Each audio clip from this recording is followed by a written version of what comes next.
శిలలాంటి నాకు జీవాన్ని పోసి కలలాంటి బ్రతుకు కళతోటి నింపి వలపన్న తీపి తొలిసారి చూపి ఎదలోని సెగలు అడుగంట మాపి తులివెచ్చనైనా ఓదార్పు నీవై శృతిలయలాగా జత చేరినావు.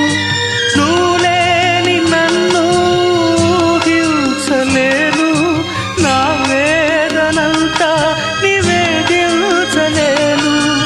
అమరం అఖిలం మన ప్రేమ ప్రియతమా నా హృదయమా ప్రేమకి ప్రతిరూపమా. లా